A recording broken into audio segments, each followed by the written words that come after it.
got a call one night. A woman said to me, obviously not of the same persuasion as I was politically, called me and said, "There's a dead dog on my lawn." And I said, "Yes, ma'am." I said, "Have you called the county?" He said, "Yes, they're not here." And I said, "Well, I'll get him in the morning." She said, "I want it removed now. I pay your salary." So I went over.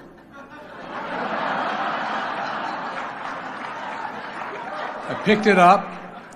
She said, "I want it out of my front yard." I put it on her doorstep.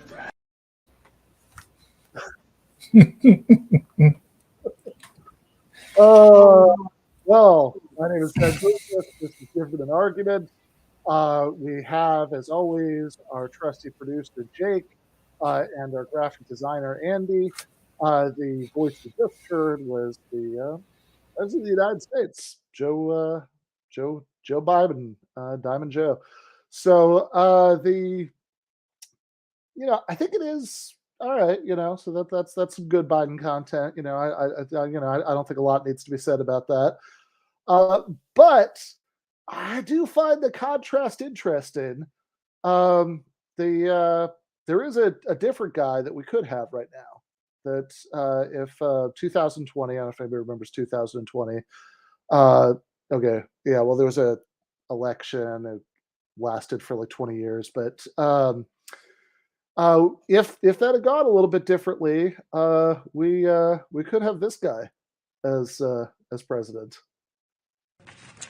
Every day, as you well know, members of the Senate and the House, they go to the floor to give congratulatory remarks to the Boy Scouts, congratulating them on their anniversary, to the kids who have done well, or the Girl Scouts, or the 4-H clubs, or sports teams. I guess we recently honored Tom Brady for his great football success.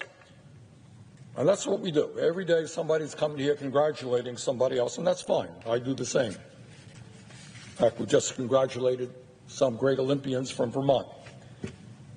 But, Mr. President, maybe the time is approaching when we should offer a unanimous resolution congratulating the billionaire class for their enormous success in moving this country into the oligarchic form of society that they have long desired. Maybe we should do a UC on that issue.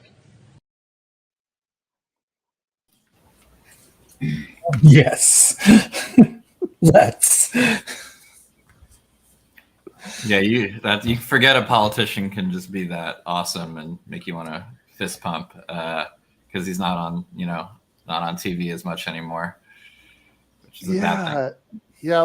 What I like about that is that it's a combination of all of the stuff that's like most important and good about Bernie with the stuff that's just the kind of like fun, doesn't give a shit, salty old man Bernie.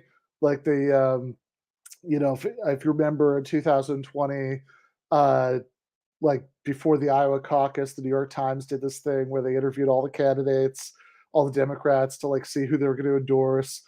And clearly some staffer made Bernie do this. He was like, "No, look weird if you don't," but also very clearly he did not waste a second thinking about the possibility that they'd actually endorse him. And he came about this close to just telling like the New York Times like editorial board members to go fuck themselves. Like he really might as well have. I know people like it when you call them up on their birthday and it's how thank you, Bernie. He's like, I just don't particularly like that bullshit. Yeah, I thought that the comparisons to Larry David and Curb Your Enthusiasm were maybe just like, yeah, the two old Jewish guys. But then when he showed more of his real personality, I was like, that was way more spot on than I thought. That was almost a Curb bit. You could imagine the Burn Your Enthusiasm episode in which he has to, request the New York Times endorsement. And I love Tom Brady's football success. I love when he spits out those phrases. Right? I guess we just did one for Tom Brady's football success. And he was like, in fact, we just did it ourselves. I was rolling my eyes every minute of it. It's not a good use of my time. You know, we could have been doing something with Social Security or, Medicaid, but I guess this is what we're doing. But we did it. Oh, exactly. So on the subject of the president that we have right now and the Democratic Party as a whole and what the fuck is wrong with it and why it's like this, I recently, on Friday, I was a guest on the Majority Report, and I was talking to Emma Vigeland and Sam Cedar, both previous guests on this show, about this exact thing. So I just want to play this clip. There's this sense that if Biden's numbers are bad, it doesn't matter how they get up or what it is that's right. They're going to try everything to get those numbers up, because presumably that's going to help the the Democrats in the midterm elections. This is on their this is their logic. There may be something to that, but I'm not convinced that this is the way to do it. That the elections are going to turn on like Biden's a cuck. We're going to get cucked in Afghanistan. We're going to. That's 3 cucks in the first hour. Now 4. Sorry about that. There's a poll out now that shows that Democrats, and it's coming out of sure what the outfit is here. It is this is from, I guess, the San Francisco. There's an internal polling, I guess, that shows swing voters believe that the Democrats went too far on COVID, and now they're freaking out. They're also, blaming, of course, the squad and, defund the police and, abolish ICE. This is all, they're going to Axios and telling, this is a big sort of like internal battle within the Democrats. And this is coming out also at a time where there was a very big piece, I think it was in the New Republic, about how Democrats are consultants, are running the apparatus to raise low dollar amounts. And a lot of it has focused around Sarah Gideon in Maine, who lost in an epic fashion to Susan Collins, arguably the most vulnerable Republican, or should have been the most vulnerable Republican in the country. She lost, and not only did she lose, she lost with $14 million in the bank. This is not a near miss. This isn't like, oh, you missed the runway by 2 feet type of situation. They either decided not to expend all these dollars, or they knew that they were going to lose, and they decided to not expend them because they knew they were going to lose. And that she wants to start a foundation now with that money or something to that effect. But there's a whole apparatus that is raising cash. So part of that 2-step is to also sort of blame taking any issues, taking any position on any issues. And the other part of this is sort of just like the absence of not only the Democrats being able to achieve anything legislatively beyond the COVID relief bill, but also Joe Biden, he can act tough, but he also has the ability to do a lot of things through executive action. So somebody like, touting the fact that the administration waived student debt for 14,000 people who were involved in another sort of corrupt for-profit college university thing. But that authority exists. Yeah, why not do that for everybody? Exactly. And I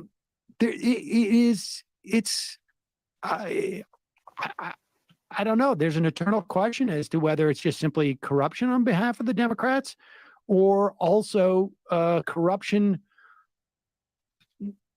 within the Democrats that end up pushing them in a certain direction, or if it's also just like a failure of politics. Yeah, I mean, it's probably a little bit of each, right? I mean, like I think certainly in terms of Biden's background, right, as a senator originally, right? I mean, like he was, he was somebody who was, certainly widely perceived for a long time to be, was like the senator for the credit card companies. Right. I And think they used to say senator from MBNA was his. Yeah, so I mean, I think that's certainly a factor, but I mean, I think it's also just the sort of.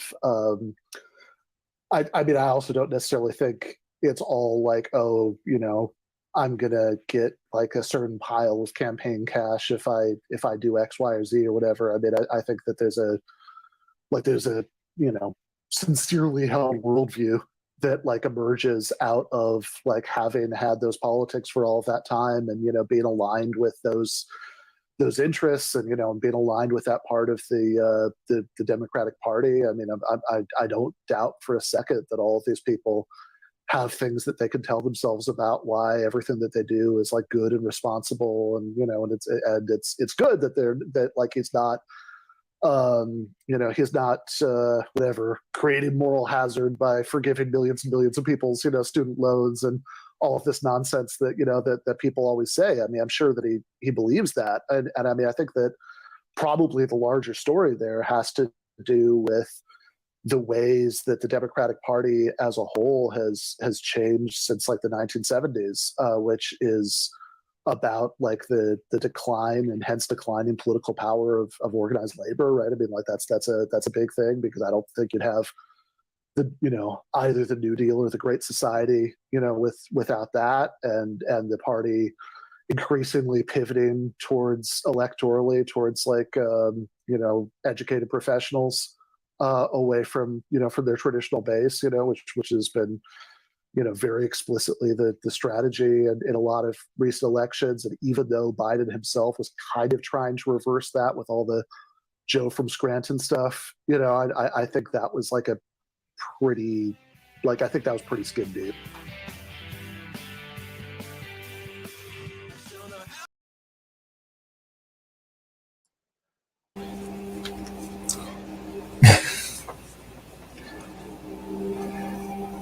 Yeah, thoughts? I mean, like if Biden's so worried about poll numbers, just do something. Like there's a lot of things he could be doing right now. From something as simple as like mailing masks. The idea that Jen Psaki put down at that one press thing she did. For getting student debt, there's a lot of things to be fighting to extend the child tax credit. I don't know. I mean, that's just three right off the top of my head. That's really I mean, the child tax credit. Actually, there's also another clip from the Majority Report appearance about that we'll probably do in the post game, but with Ryan Lake. But that is like particularly amazing because if you guys remember this, okay, so nobody can remember 2020; it's too long ago. But if you remember 2021, then there were a lot of like news articles lovingly servicing Biden about how he was the second coming of FDR, and a big part of that was about those benefits, and see that like child poverty is decreasing by whatever because we're giving out these benefits. Like, well, guess what, guys? You just let that run out, so child poverty is now increased by that same amount that that you were taking that victory lap about earlier. And yeah, I mean, obviously, I agree with you, Andy. I mean, it's terrible politics. I think that unless something big changes, I mean, who knows? But it's really hard to imagine the midterms not being a disaster for the Democrats at this moment. But I think the structural point is really important. And this leads into the segment we're going to do in a minute with Jake. But I've written a few articles for the Daily Beast in the last few weeks. The last one, which was since the last episode we did, I believe, is called "Neither Party Cares About the Working Class," which I think if you watch this show, if you read Jacobin, it's kind of like, yeah, right? Like that's like a water is wet headline. But I think for the Daily Beast, right, people are used to are normally used to very politically different fare, right? And I think it's worth saying in there. And in the article, I talk about two things. One of which is, let's start with the Dems. One of the judges who the Biden administration is very publicly considering for the Supreme Court vacancy is J. Michelle Childs, who was a union buster. Essentially, she was a partner at a law firm in South Carolina, where she, they did a lot of this kind of thing. She apparently represented multiple companies whose workers were trying to organize in her capacity in this. And in the article, I quote the White House spokesman's defense of the fact that they're still considering this person. And the optimistic reading is that they're not really considering her; they're just pretending to, as a favor to Jim Clyburn, who's a big backer of her. Which itself, by the way, tells you something, because this is the guy who, more than anybody else, is why Bernie was not the nominee. Because of that crucial Biden endorsement in South Carolina, putting him on the path to the White House. And it also seems like even if she's not nominated for the Supreme Court, they at least want her in the DC District Court, which is bad enough. But like the White House's official defense, I swear I'm not making this up, of why they were why they're considering this person, why it's okay that they're considering this person, is that she was one of the first Black women to be a senior partner at a law firm in South Carolina. So just want to make sure everybody got this. Okay, sure, she's a union buster, but she was one of the first Black female union busters in South Carolina. So, it's a representational victory that has to be honored by considering her for a seat on the Supreme Court. Yeah, it's what I always say about the Democrats. They want all the same things as Republicans. They just want a woman of color to do the same things to everybody else. It's odd because the labor courts, the NLRB, the appointments that Democrats make, they are better than the Republicans, and that's often, I think, but that's often like pointed to as like one of the only real structural things that helps when there's a Democratic president. So like that is better, and I don't want anyone to get it twisted, but it is strange that for the one thing that they're usually good at, it's like, they're just so quick to do the exact opposite thing when it comes to, or at least potentially do the exact opposite thing when it comes to appointing someone to the highest court in the land. So it's just very at odds with itself to me, which just makes it strange. Like it shows some kind of lack. I mean, maybe it's like Sorkinism, like we've talked about before, but it's like some lack of coherent view on how labor really should be adjudicated, and just more of like maybe throwing us a bone here, but then throwing management a bone there, and creating something that is at odds with itself internally. It's very strange to me. Yeah, I mean, I think that the key phrase of what you just said is better than the Republicans. It's like, yeah, the NLRB appointees are better than the Republicans, but I mean, like, this is not, this is not the highest bar, right? Which, again, I'm perfectly willing to, I took the heat on this in 2020 for being a big sellout who thought if you lived in a swing state, you should hold your nose. And, I still think so, right? Elections are about comparative choices, and you can decide which enemy you'd rather fight. But on the subject of why better than the Republicans is a very low bar, the other half of the article, remember, it's neither party cares about the working class. The other half is about little Marco, so Marco Rubio has been aggressively rebranding himself for the last few years as a right-wing populist. And he's one of these Republicans now. He uses the word corporate as an insult. He just goes out of his way to find ways to brand himself as like, no, see, he's not like an old Wall Street Republican. He's a different kind of populist Republican. And so within the last couple of weeks since our last episode, he came out with his big pro-worker populist law that he's proposing, which is called the Team Act. And you want to guess what's in this law? Like what the big thing is that Marco Rubio wants to do for working people? Teen Act? The Team Act. Teen. No, it's not Matt Gates. It's not Matt Gates. Yeah, It's Just Marco making Rubio. sure. Like, yeah. I'm pretty sure Matt Gates has the Teen Act. No, it's not You know, Matt Gates. Mail order teenagers as All right, but what is it? Is it like company unions or something like that? No, What that's is exactly it. It's fucking company unions.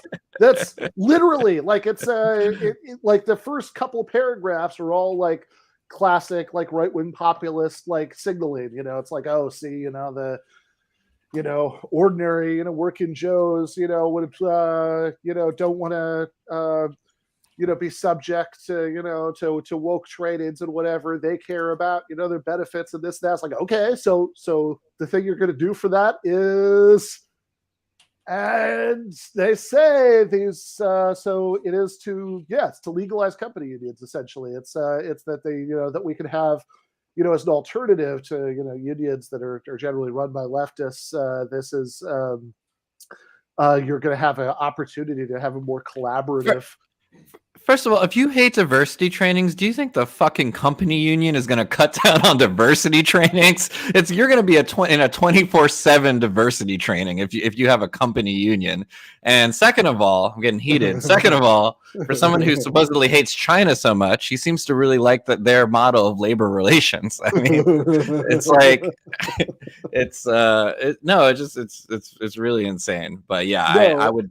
It is super insane, and this is the point about all these guys, right? That it's like none of the so-called right-wing economic populists, like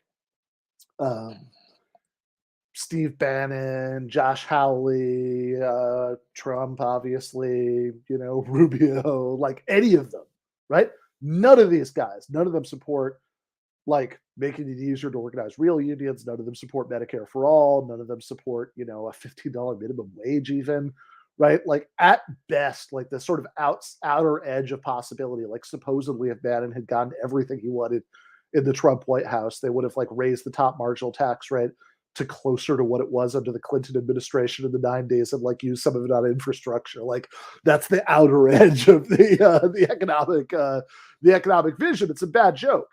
But of course, it's also a bad joke, and I'm not making an equivalence claim. Like we can, we can like just hold in our heads a couple different thoughts here, right? That like, yeah, there are differences. Fine, I know that. But also at some point, can we take a minute to recognize that despite those differences, the bar is just set in the sewer. I mean, like it's completely ridiculous. And in like the fact that the Democrats have, as I was talking about with Sam and Emma in the Majority Report clip, and as I talk about in the Daily Beast piece, and a lot of this analysis, I would really recommend Thomas Frank's book, Listen Liberal, from 2016, which is really good on this. But, basically, the kind of liberalism that's dominant in the contemporary Democratic Party, right, which is a giant retreat from, New Deal, Great Society liberalism, which was itself like, insufficient by European social democratic standards. Never mind, what we would all want. But the kind of liberalism that's dominant in the contemporary Democratic Party is really more than anything about having a more diverse ruling class. I mean, that's it. It's what Andy said earlier. Like they have redefined social justice, right? A term that should be like having a more just society, right? As removing barriers to meritocratic advancement, from members of each group, right? Which by definition leaves the vast majority of members of all of these groups behind, right? Like black women as a category would disproportionately benefit from having a stronger labor movement. But who cares about that? What we should care about is that, this one particular black woman has a really impressive CV, and that, we should show that, she can make it all the way up to the Supreme Court. And that's the lesser evil, right? Like think about how bad the greater evil is. And so the point I kind of want to end the article on, I know we're running behind. I want to go to the labor segment in like just a second, but the point I kind of end the article on is I don't just want to bemoan that, right? I also want to think about why, right? Why is it that both parties are like this. And, again, even not that it was all that much to run, to write home about, right? I mean, well, LBJ was, spearheaded some positive reforms in the United States. He was also firebombing, South Vietnam. But even that kind of limited redistributive politics that you had in the New Deal and the Great Society, you would not have had without an organized working class. Certainly, there are no examples of successful left movements. I mean, I guess if you want to count like some third world case of like a peasant army encircling the cities or something, but like other than that, right, there are no examples of successful left movements that don't have an organized working class at their base, right? I mean, like workers are just not going to have that much political power if there is, if like only a, extremely small percentage of them are organized. And that brings us to Jake's segment, because our boy Jake here is a CWA organizer as his day job, and also as just as a leftist man about town. He spent time thinking about these issues. So I take it away, Jake. Thanks. About town less and less these days, but hopefully get back out there in the future. But yeah, so we're going to talk again about Starbucks. I know we talk a lot about that, but there's been some updates. So I think it's worth talking about it a little bit more. But first, we're going to talk about some updates, and then maybe talk a little bit about some theory about how we should approach these kinds of news items. So when we first talked about Starbucks, it was like at what, Ben? It was like 3 stores, I think, and we were pretty pumped. So now, as we can see, it's official. We've reached the 100 store mark, 103 stores. So that's really, really wild, right? It's probably the biggest labor story in the country. It's definitely the one getting the most press. So that's the good news. What's the bad news? One thing that happened is in Tennessee, I believe it was in Memphis, they fired basically the whole organizing committee from one of the stores. And then more recently, one of the workers who was at the forefront of the organizing effort in one of the original Buffalo stores, and she was also on the bargaining team, she was fired. So that's like 5 total workers or so that were fired. Pretty clear retaliation.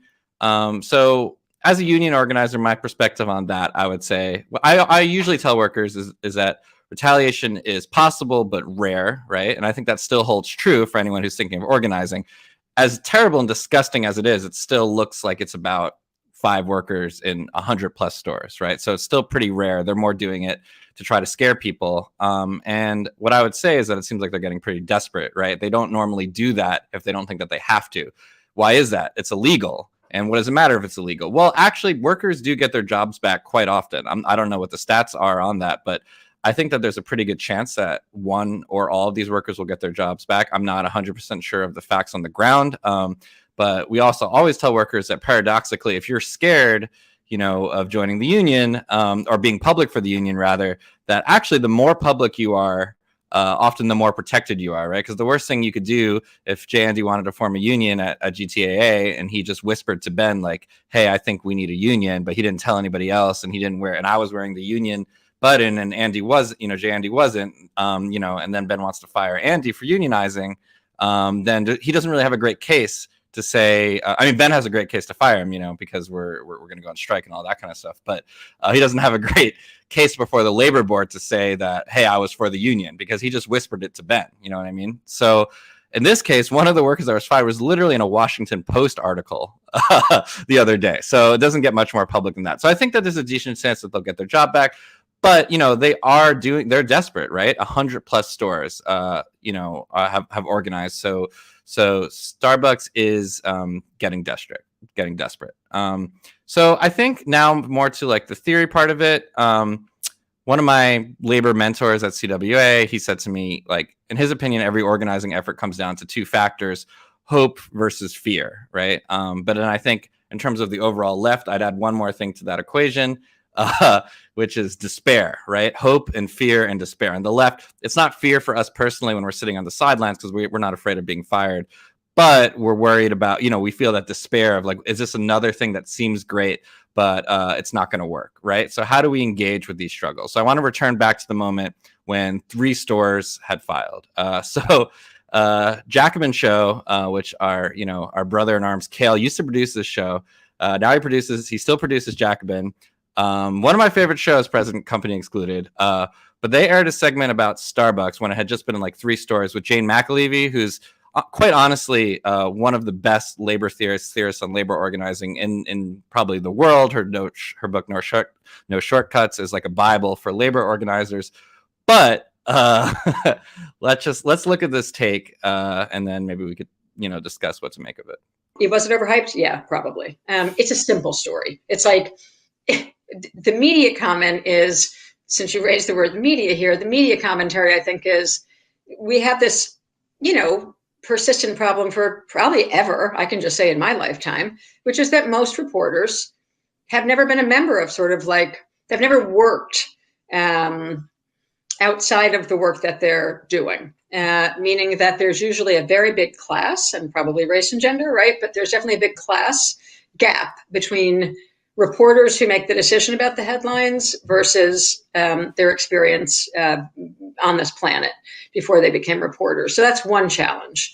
So they can all relate to Starbucks because they go shop there and they pick up their latte there, right? So it's like they're reaching for something that they relate to, which is a coffee shop. And then I do think the fact that Schultz is sort of a big national figure makes him deserving of more attention.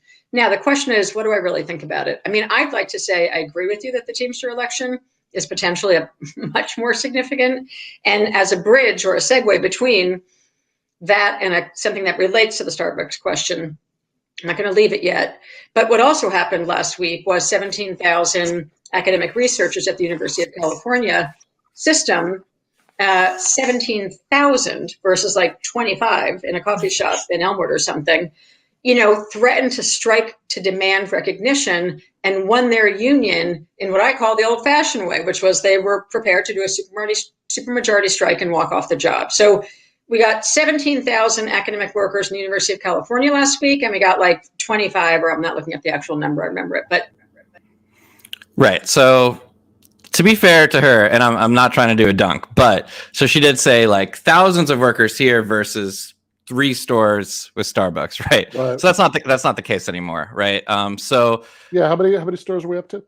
It's 103 stores now have filed for union election. It's like an incredible wave, right? But talking to Cale about it, because we aired my segment and they had their segment. I was much more just like rah, right? So what Cale said to me, which I thought was interesting, was that he's wary of left triumphalism. I never said that word out loud. Left triumphalism, over a small victory, because then when those small victories get beaten down, which could still happen in some way, it's demoralizing, right? But then Ben, you and I were talking about these issues a little bit about like hope versus despair and that kind of thing, and you tweeted this, which is long shot efforts to challenge the deeply entrenched power of the 1% are going to fail most of the time. But standing around while everyone gets ready to go into combat saying, meh, we probably won't win, and doing a victory lap later about how correct you were is unhelpful. So to be clear, I'm not saying that Cale nor Jane were doing that. I'm sure they're excited to be wrong about this, right? I think it's 2 extremes. I'm bringing this up to point out 2 extremes, right? One where you're like, hey, you know what, one Starbucks store organized, I'm sure the entire country is tomorrow, and if that doesn't happen, then we could all despair, right? Versus what you're talking about, Ben, right, which is kind of going the other way and being like, see, I told you no other stores would organize. I told you they weren't going to get a contract. But, I think the issue is that being in the left requires some form of faith, right? That every little fight that's normally going to fail, that this one is going to succeed. So, I think it's an interesting question of where do we draw the line. But I mostly want to gloat that I was right, Cale was wrong, and Cale is an enemy to working people everywhere. I want to get that out there while he's not here to defend himself. And if he does get to defend himself, he'll be on the post game behind a paywall. No, I'm kidding. But I'm curious what your thoughts on how to strike that balance for us, like on the left and left media. Yeah, I mean, look, I think that obviously, I agree that that Cale Brooks is an enemy of working people and should deserves to be shot and left in a ditch somewhere. But putting that aside, I mean, I do get his point, right? I mean, like, I think that if you look at the way that like the Amazon unionization effort in Bessemer, Bessemer was I just said Bessemer, like our friend Daniel Bessemer in Bessemer, Alabama, was sort of hyped up in advance in a way that like it really shocked a lot of people. I think when it failed, that's that like that could be demoralizing in itself, right? That you like set expectations. But I also think that, I mean, I'm not going to name any names that haven't already been named here, but like I have been very frustrated, like when that first Starbucks was unionized in Buffalo. I was talking to some left-wing media people about it, and like just the way that people like, yeah, but this isn't going to go anywhere, whatever. It's like, I don't know, man. Like, I think even just that first one, like the fact that they pulled out all the stops, that they were like bringing in managers from like other parts of the country, other stores, to like do illegal, like pull aside, like, oh, you don't want to do this, whatever. Like, at what anyway? I think that's pretty big. I think symbolic victories are actually important because they can give people hope, and and they can lead to further victories down the line. And honestly, I really like the symbolism of this for kind of the same reason that Jane McLevy was saying, but like kind of with the valence reversed, right? She said, oh, like journalists understand that because like that's where they go to get their coffee. And it's like, okay, but like I like that, right? I like the symbolism here. It's like there's that, that I was talking to our friend Juliana Furlano about this on Act TV. It's like, all right, there's that cliche about like that was it latte sleeping liberals, and there's a lot of truth to that cliche. I mean, that relates to the discussion we were having about the Democratic Party earlier. That I think the first time she was on this show, Crystal Ball put it really well. She said she grew up in or like spent a lot of time living in anyway, like the DC suburbs in Virginia, and she knew a lot of the people who lived there. Like, if you gave them a poll and asked them what they thought about a bunch of economic issues, that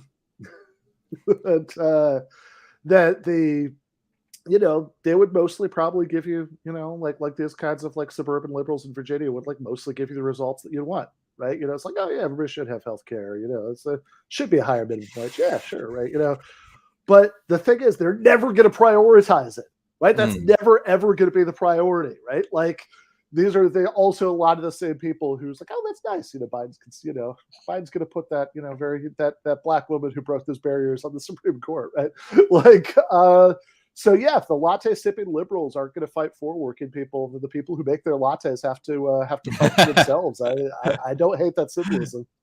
No, I agree with you, and I alluded to this when we discussed Starbucks, I think, for the last episode, but that the company clearly believes in the power of symbolism, or they wouldn't be spending thousands of dollars, if not hundreds of thousands of dollars, to try to squash the first store. Right? The company clearly believes that this could be a beacon of hope for everyone, or else they would just ignore it, right? The same way that we tell workers that, oh yeah, if the company really thought you were going to lose money by joining a union, they wouldn't be fighting it. They'd be begging you to join one. You know what I mean? So it's like, it just shows in their behavior that they know that they knew on some level, even if they were just minding their P's and Q's, they knew that this could happen. So we have to believe the same thing.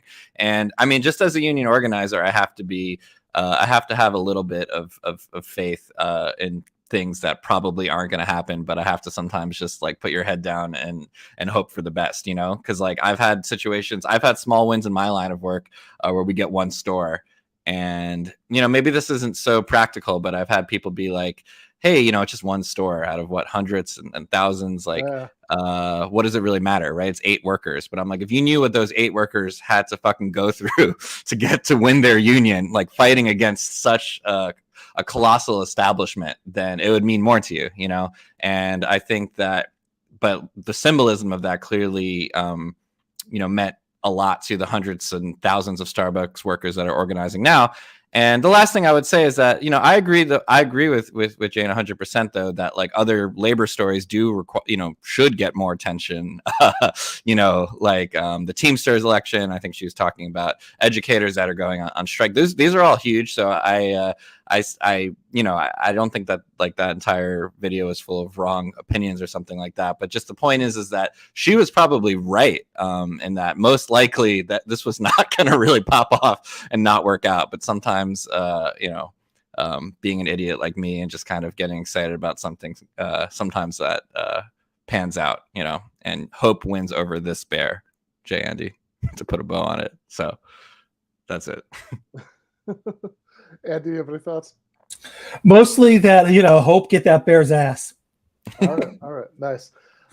Yeah, I mean, look, I also think that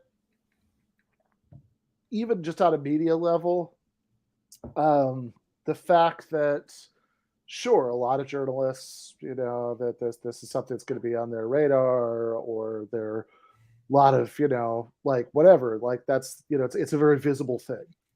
But that's really good, right? I mean, like if what we want to do, even on a media level, is to get people to pay more attention to things that matter, that like we want, ideally, right, like doing what we're all doing here, right, like and efforts like this, and whatever, like all of it, right, like the I mean, debating Charlie Kirk, whatever. I mean, if it's not just entertainment, right, I mean, what's the point, right? Like, well, you want to get a certain message out there, and you want to get people to focus on things that more deserve their focus, that like not like stop worried about whether Whoopi Goldberg is a good person or a bad person, or Joe Rogan is going to heaven or not, or whatever, like and start worrying about things that matter. And from our perspective, look, I mean, strategically, for like every way that we want to change society, what matters most is working class organization.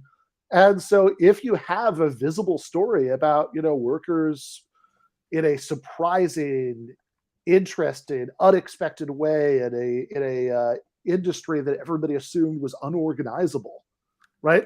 Having this like tremendous wave of, 103 Starbucks filed for unionization. Yeah, you want to shout that from the rooftops. Like, if people are paying attention, run with it, right? Get them to pay more attention to it. Like that should be the goal. Well, to that point, do you think that maybe some of the media attention played a role in going from 3 to 103? I'm sure. So did, right? yeah. So, and as much as I would love people to pay attention to inter-union elections fighting for like, I'm a little skeptical that CNN is going to be like Jimmy Hoffa Jr. defeated in Teamster election. We're just waiting on the votes from Canada, maybe they already ran that, but I would be the first. I would be thrilled if they ran that. I just think get them to first fucking cover the Teamsters before they cover like the inter-election for like greater union democracy, which I think our subscribers would be interested in. But no, our subscribers would be interested in, and I'm all for it. I mean, sure, yeah, like that would be fantastic. I'd love it if the media was like that. That they have a like, yeah, I mean, do you hear this new, I don't know, we did Whoopi and we did Rogan, who's another subject of stupid controversies. Oh man, who are people even angry about? Rogan has just been dominating. Oh, it's like Kanye, right? Kanye, there we go. I would love it if they, which is good too, because I just watched recently a clip from the most recent season of Always Sunny, where the gang are sitting around the bar and they're telling this lawyer about like, look, all these problems, we wouldn't be having them if our guy had won the election. He's a businessman, he gets things done, he's outside the establishment. And the lawyer's like, why do you think anything would be better if Trump had won? I'm like, Trump? Who's talking about Trump? We all voted for Kanye. Yeah, I would love it if we had a media where it was like, oh, Kanye just said that, like, I don't know, whatever the fuck Kanye would say, that, that like, Hitler and Jesus are really the same person if you think about it, or like whatever, that sounds like a Kanye thought, that like the, and then like whatever, that like that was brought up at NBC, and they're like, yeah, we would love to cover that, but like we haven't even gotten all the returns yet from the Teamster election. So breaking news, yeah. we're gonna have to let that go, right? I mean, like maybe maybe if it were a slower news day, we could do the Kanye thing, but we're still like the Canadian votes haven't even come in yet. You're not far off, because Elon Musk just did that tweet that like Trudeau is Hitler, or at least Hitler did X, Y, or Z thing. I don't even remember. So you're not far off from the type of stupidity that probably is getting coverage. So yeah, no, exactly. So yeah, I don't know if I would like there to be much more coverage of Starbucks unionization. I think that's here's to 100 more stores. And if you're a Starbucks worker or any kind of coffee shop worker watching this, go unionize. Don't worry about retaliation, because we have to, let hope win over fear, and they can't kill all of you. Absolutely, we'll do 100 more Starbucks toast in the post game. But meanwhile, in just a minute, I want to play our main interview for tonight, which did have to be pre-recorded because she is in Berlin. And in Berlin right now, it is like not quite 3 a.m, but we're getting very close. But pre-recorded interview with fan favorite returning guest, Lillian Cicerchia, who I think is one of the smartest, most interesting, socialist writers who is on the scene right now, deserves to get much more exposure, talking about Marxist theories of exploitation. Going to show that in just a minute, but right now I want to do a little preview of the last Patron episode, which was a discussion with Jason Miles and Touré Reed about the 2009 horror movie Drag Me to Hell, which has some surprisingly anti-capitalist overtones. I've been doing this with Jason and Touré. That's been about 1 Patreon episode a month. Usually talk about horror movies. It's been a lot of fun. Anybody who saw the clip that we posted last night has some sense of what those conversations are like. But definitely 2 of my favorite guests. But Jake, do we have that clip? But I want to think about the good scale, the awesome scale for Drag Me to Hell. Where does it where does it rank on each of those? Because I think there is, like, I will just say, right, my experience with this movie is that I watched it in the theater when it was first out. I enjoyed it. There were certain parts of it that I choked on. We'll get into that. And I actually appreciated it way more on the rewatch this weekend. I think it's actually a more interesting movie than I remembered it being. I don't know. I know Touré is the one who's watched it a zillion times. Jason, was this actually your first time watching, or okay? I saw it. I didn't see it in the theater, but I saw it when it first hit DVD. So like 2006, 2007. I was actually working in the finance industry when it came out. And Perfect. What's funny is I didn't notice how not accurate the opening is, because banks hadn't worked that way in some time. Even traditional walk-in banks weren't working that way. They were selling that paper off in the secondary market. So it wasn't like she had the power to extend any sort of credit like that. But that was me watching it as a 44-year-old curmudgeon, and I'm taking notes as I'm watching it. So I was like, wait a minute, that's not how this happens. There's no way in the world she could do that. The sad part about that whole thing, and I think Sam Raimi was trying to make some sort of commentary about this, kind of starting to happen at the time, was that everything would go into a matrix. And if you spit out the numbers and the lady's what's called debt to income ratio didn't fit with it in the matrix, and she was on a fixed income apparently, then she wouldn't have got extended credit and the bank would have foreclosed. The irony is they probably wouldn't have taken that house for years, and then someone would have bought it bulk and given her an opportunity to stay, because that was happening more often than not. There's been several books written about it, like Home Wreckers is a great book that really documents this era of was it BlackRock? Was that the name of the people who were buying up all the homes? I can't think of the name off the top of my head. There's also the Always Sunny in Philadelphia, season 5, episode 1. The gang explains the foreclosure crisis, so people can check that out too. That was pretty accurate.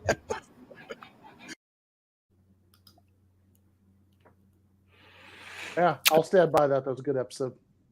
Yeah, I did not expect that episode to get so deep into finance, and so I'm going to have to check it out myself.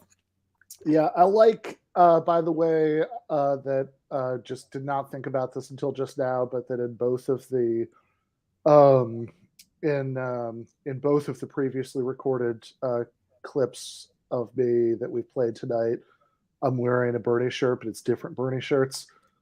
So the one on the Majority Report clip is the classic outline of Bernie's head one, and the from which I think I got during the 2020 campaign, was campaigning for him, and then the one the one in the Drag Me to Hell discussion is Bernie looking pissed in mittens at the inauguration. Yeah. No, go ahead. No, what are you gonna say? I was going to say, I'm always telling people that, Burgis has the best strip in the left media game, and I think you're it's underappreciated for the drip. So I'm glad I got to say that. Nice. So in the pre-recorded interview with Lillian Cicerchia that you're about to watch, we are... I'm wearing the same blue Bernie shirt as the Majority Report clip, which is not a coincidence, because actually when they asked me to come on the show, I don't know who was originally going to come on. It was like half an hour out. And so, as you will see when we watch the Lillian clip, there's going to be a sort of like an awkward jump break in the middle of it, which is because I actually had to leave to go be on MR, and then I came back and finished the interview. So that was the same day, but it's a really good interview. And when it's over, Jen is going to be on for a quick philosophy segment about Robert Nozick's theory of property rights, and then we'll go into the post game, which for GTAA patrons, where we're going to have our friend philosophy professor Ryan Lake talking about Kant and why Mario crushes turtles and various other things. And we're also going to watch a little bit more of that Majority Report appearance and talk about that. But first, showing you, I think, why we like her so much as a guest on this show, here is Lillian Cicerchia. All right. I am now joined from Berlin by Lillian Cicerchia. How are you doing, Lillian? Good. Thanks for having me back, Ben. Yeah, so we wanted to talk about exploitation today, but I think that this is going to be, like a reversal of,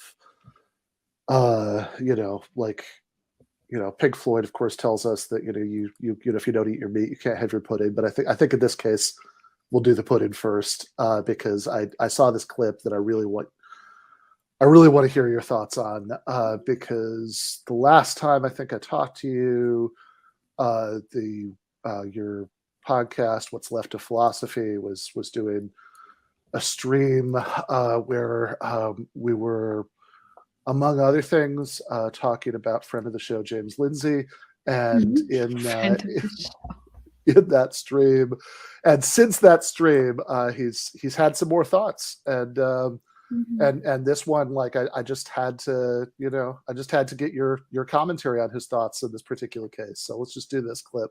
That they had to incorporate fascism to make communism work. And so how did they do this? Well, Mao did his thing. The CCP runs China into a disaster. A couple of leaders later, you have Deng Xiaoping working with Kissinger and so on, and they open up the markets of China. But it's all at the pleasure of the party. It's all state capitalism, which is by definition fascism. So what do you have there? You have a communism with fascism inside of it. Communo-fascism. So what is the dialectical opposite of communo-fascism? It's a fascism with communism inside of it. Fascio-communism. So you have East Asia. We just don't have Oceania to always be at war with East Asia yet. So if you make China into this behemoth, a communism with fascism running inside of it, so that it solves the production problem of Soviet disaster of communism, because it has now an open market that's running state capitalism, but still very wealth generating market. And then you can create the opposite of that in the West. If you can create a fascist oligarchy that decides to, sure, the people in the top are going to be the lords and ladies of the new aristocracy, and we are all going to be the serfs, mined for our data and our pod while we enjoy our mealworms and crickets. But It'll be equitable. So if you take that fascist structure and stick a communism inside of it, and then those are the two world powers, not exactly enemies, but frenemies. A communism with fascism inside next to a fascism with communism inside, and you let those things run next to each other, the natural process of the dialectic will eventually fuse all of it. And what you'll end up with is the kingdom. You'll end up with communism that works this time. And I think that that's the program. And so they are definitely using the race Marxists because the Marxists are extraordinarily destabilizing. But the people who are funding this, the people who are dumping millions upon millions of dollars, billions of dollars into critical race theory to drag it out of the university where it should have just kind of languished because it's stupid. It got funded out of the university. That's how. It didn't spontaneously get out of the university. Bags and bags and bags of cash got dumped into fueling these movements, especially around the Occupy Wall Street time. To protect the banks. And so the fascist with the communist inside was born. And that's the objective. And because this is their magic. It's their faith. They believe that if you put those two opposites next to each other, and they're the only two opposites, that eventually the dialectical process will average it all out, but raise it up to a higher level. The Marxist word for that is sublate. The German word is Aufheben, which is the word that Hegel and Marx use over and over. He is so Hegel-pilled. Oh my God, he totally thinks it's true. He's like, the dialectic is going to...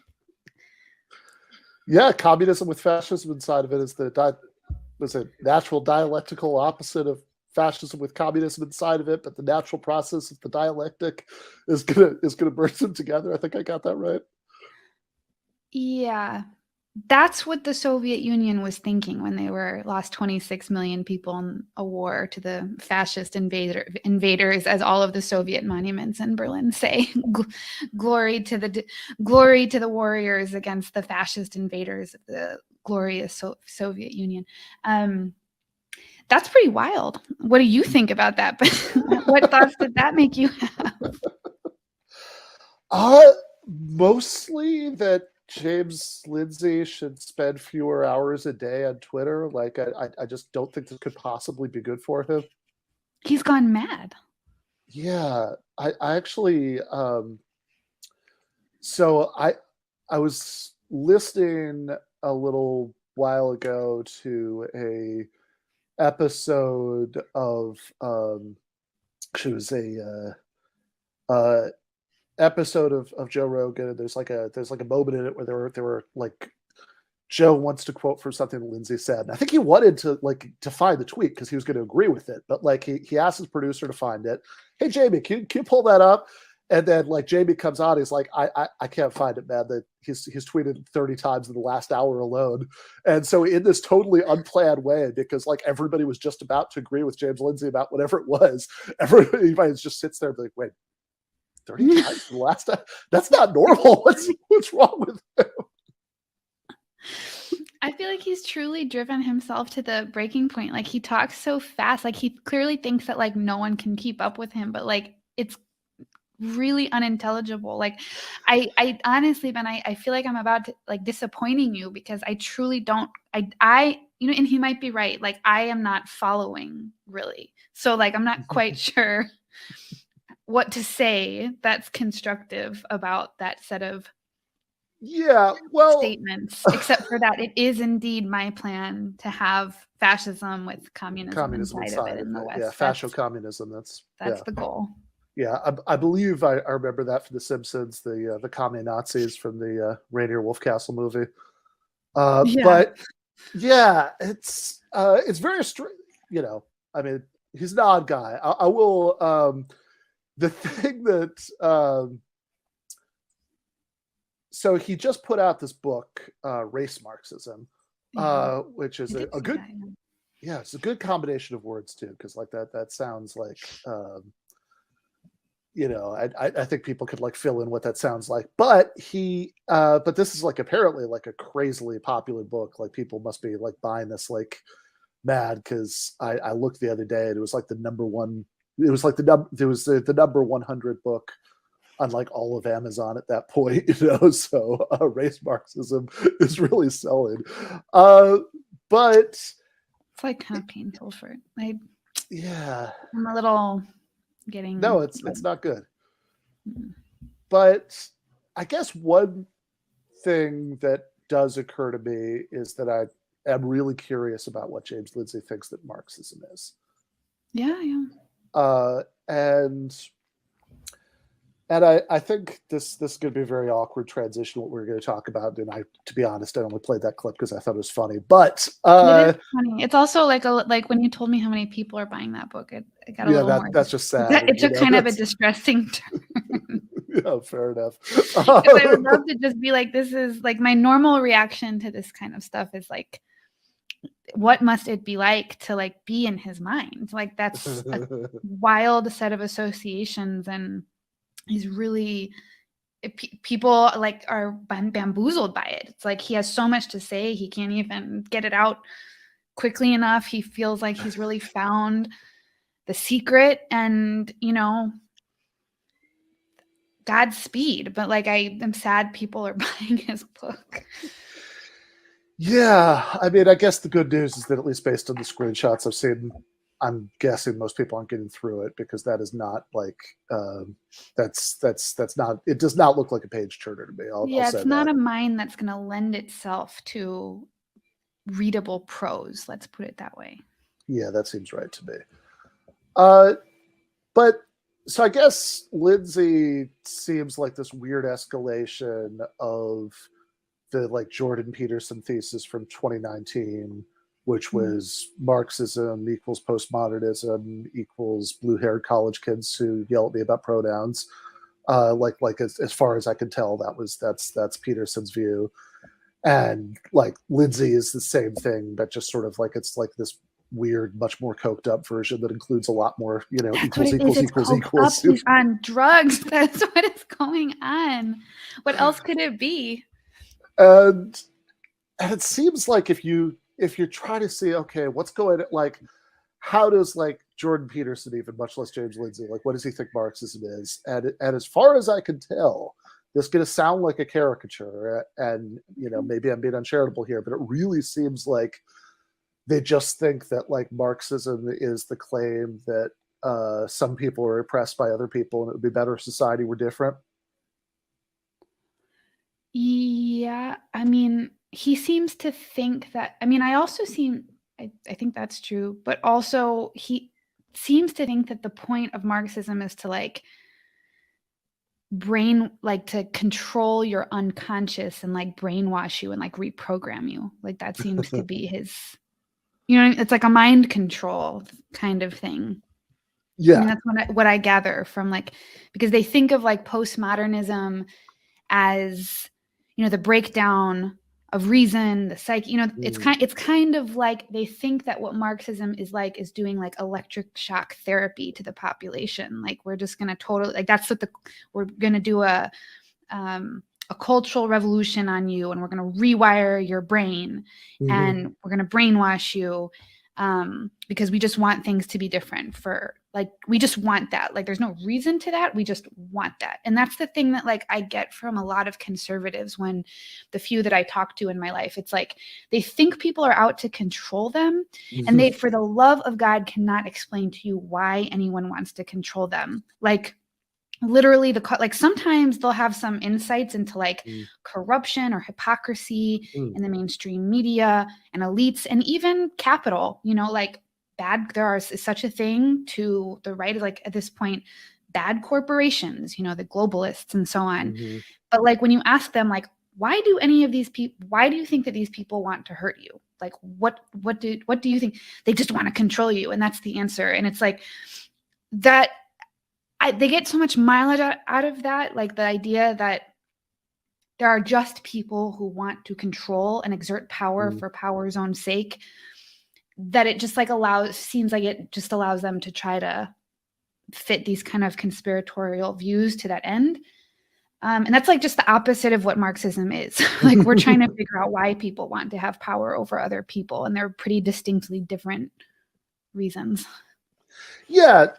So that's good, because I think in some ways what you're like, definitely correctly saying about conservative conspiracy theorists is also true in a way about certain kinds of progressive narratives about oppression, right? That like make it seem like just kind of random malevolence.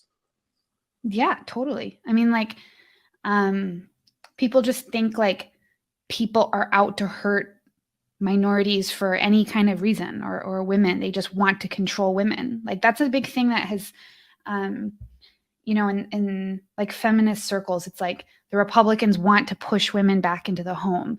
And you start asking people things like, I mean, sometimes that's true. There is truth to that, but it's like, but why would they want that? Like, and so there's this like background question that I think that's kind of what Marxism is trying to answer. They're trying to figure out, like, why are people inclined to do these things? Why do they make them feel like, why do they need that kind of relative advantage over other people? Why does oppression benefit them? Like, that's what we're trying to figure out. And I feel like liberal analyses can, it does certainly has some of the same problems. I would say they're like less unhinged, but just the kind of free floating nature of like power and control is definitely like a part of like the mainstream way people think about issues. Yeah, also like, okay, do lots and lots of conservatives like feel nostalgia for like women, being at home? Do they do they maybe like resonate with the idea that was better or whatever? But like, also, sure, but like, what's the plan here? Because is the conservative plot to move back home? Is there a component of this where like men's wages are going to be raised a ton to like make that possible? Or like, let's reinvent the family wage and like, keep it moving. But no, that's obviously not the plan. Yeah, I don't know. I mean, like, I would say that there's just some like obvious changes to the political economy that makes people insecure about the family form, insecure about fertility, and desiring of having a family when they might not in fact be able to for various reasons. Their desirability as a partner, if they can't earn a good living, like working class marriage rates have totally tanked. And I'm sure, I mean, the problem is general, but like one problem is if you're a woman, like, why would you want to like tie yourself down to some guy who like can't help you support a family? Like, you might want that, but also the family becomes less desirable under those circumstances, and people find different ways of, fulfilling their needs and their children's needs, and things can get really hard. So like, yeah, people see that situation, they feel resentful, they start feeling nostalgic for the past.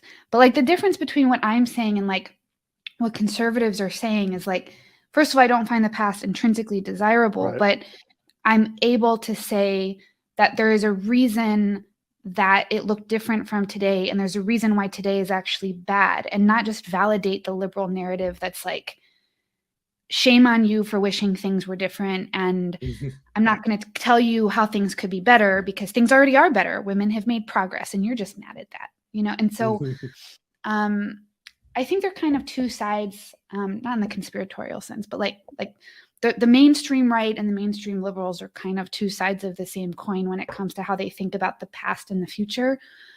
And I just think that the job of the left is to try to like reframe. And that's what Marxism has always helped me do. But clearly it's just a globalist plot to bring fascio-communism to America. Yeah, fascio-communism, that's right. Yep. Yeah. Yeah, so I guess when trying to explain things like what you're just saying, I think something we will often say is, well, look, oppression is kind of a vague concept. That doesn't mean it's like a worthless concept, but it's kind of a vague concept, right? Like, it just really just kind of means like some people are treating other people in an unjust way, right? And we want to contrast that to exploitation, which typically Marxists think of as like a much better defined thing. But I think you start to scratch the surface, and that's, I'm not saying but like that's not true, but like it is a little bit more complicated, because you start to scratch the surface and there are really different ways you can think about what exploitation is. It might not be immediately clear which one is the right one. So do you want to kind of get us started on that?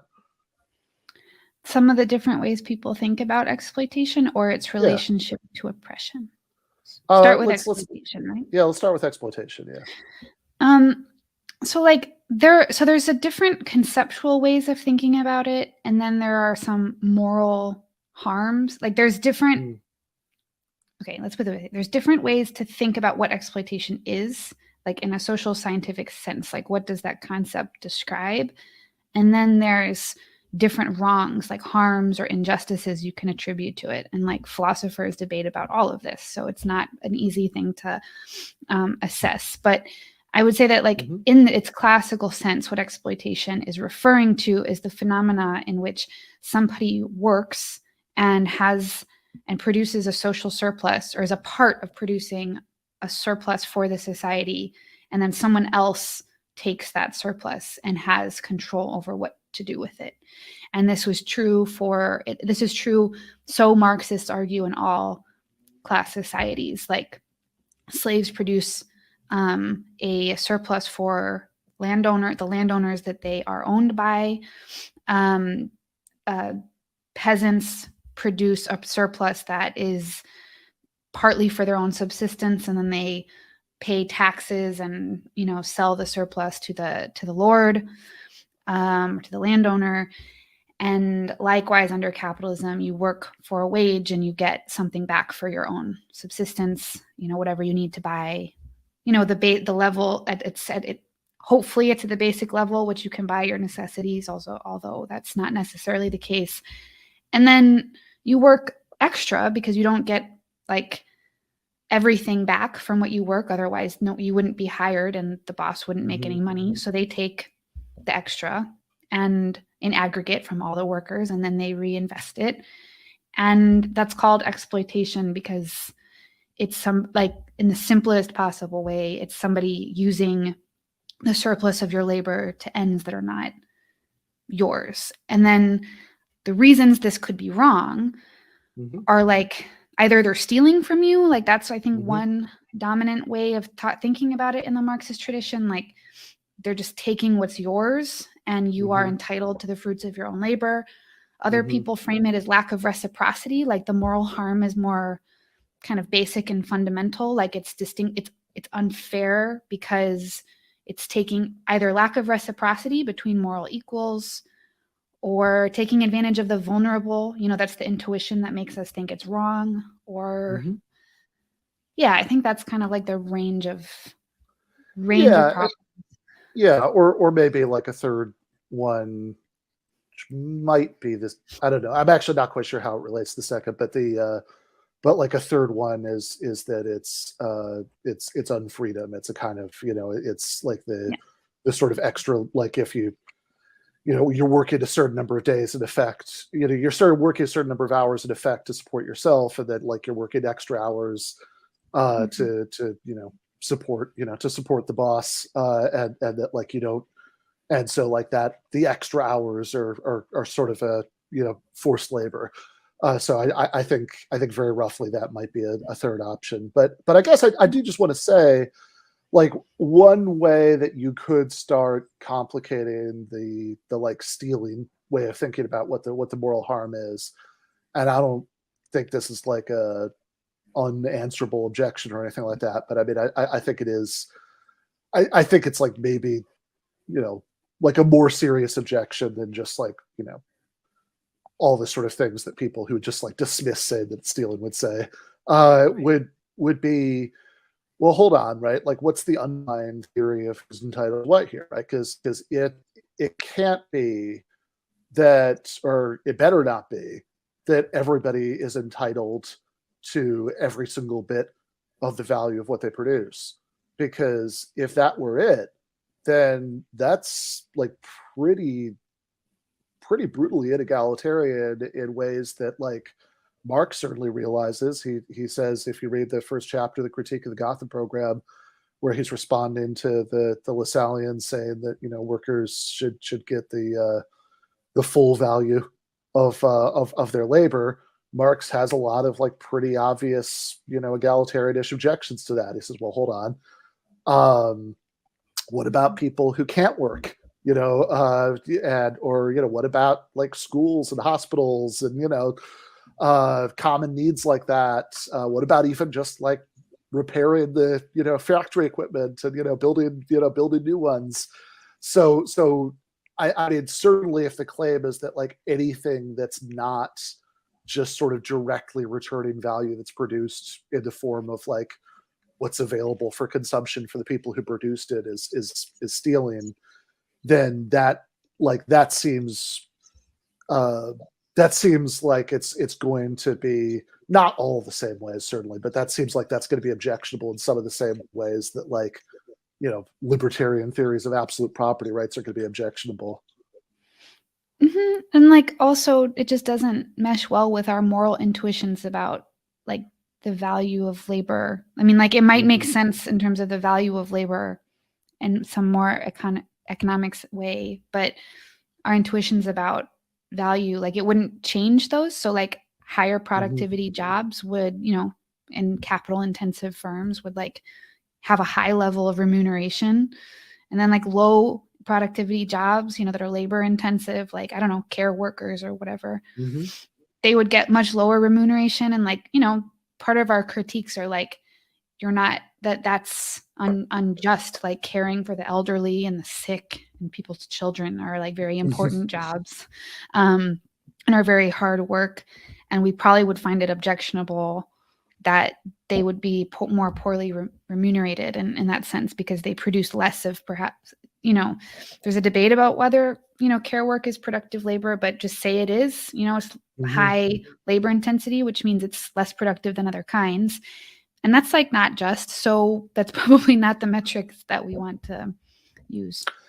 Yeah, absolutely. And I mean, there's also just the fact that, like even outside of the extreme example of people who are, so severely disabled or sick or whatever, that they can't work at all, just in the normal course of things, like healthy, able-bodied people have like wildly different productive capacities, oftentimes for reasons that are totally outside of their control. I mean, that there are, like if we're talking about physical labor, right, different people are able to do different amounts of that, like if we're talking about, whatever, I mean, like any kind of labor, right, human capacity is wildly variable. And so the idea that like, if the underlying thought with the normative objection to exploitation, like this is stealing because, people aren't getting the full value of their labor, is that everybody should be getting back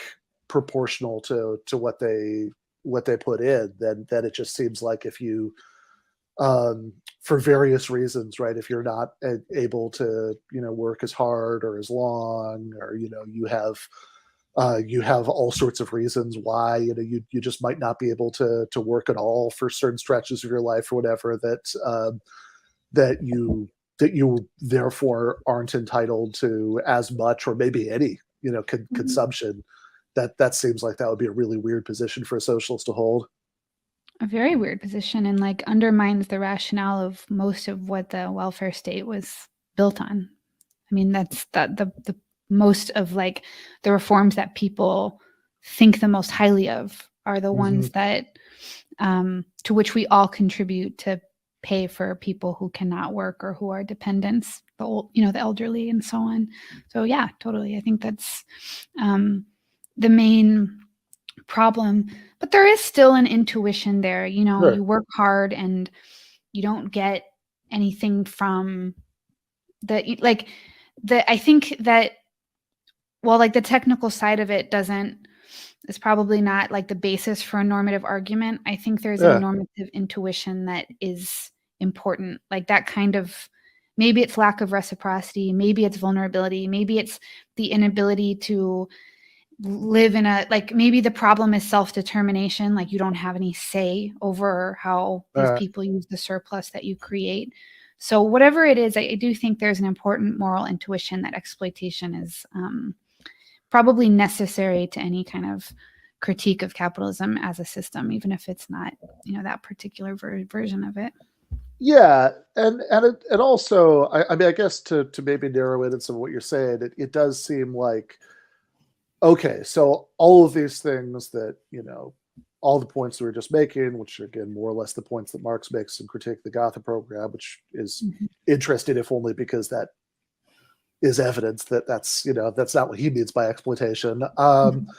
That it's all of these things are good reasons to think that the underlying normative ideal shouldn't be that that people get all like all and only what they put in back in consumption, but that's all of those things seem to be very different than like people who are engaged, like the sort of natural normative objection to seeing like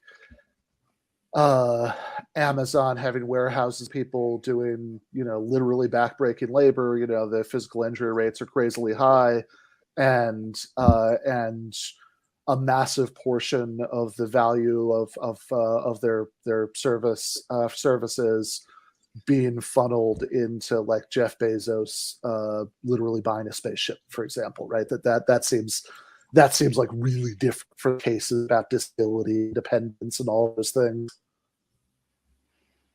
Sorry, you kind of cut out, which it sounds sorry. like really different from what? Oh, sorry. I was just going to say that sounds really different from like the cases about like disability and dependence and, and all of that stuff. Like, it seems like there is something prima facie objectionable about that. And so what would kind of be your preferred way of thinking about what it is? I've thought about this. I'm still kind of undecided about this. I mean, I think exploitation is a necessary part of any explanation of the normative or more, let's put it this way, moral problems with capitalism. I also think it might not be the concept that is itself most fundamental. Like, it might be an explanatory concept that has, I mean, I think it has normative features, like any kind of concept that, like it's clearly like morally laden. Like you would just call it a transfer of There's something a little bit much about those Marxists who insist that it's a totally descriptive concept, but it's like, okay, come on, you wouldn't call it exploitation if you did think there was something wrong with it.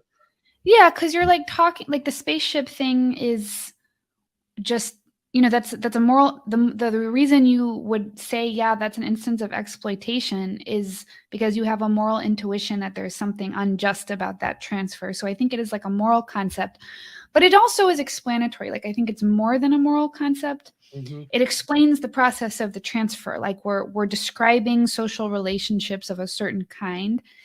And like, I recently was reading volume 1 of Capital to try to like think about exploitation a little bit more.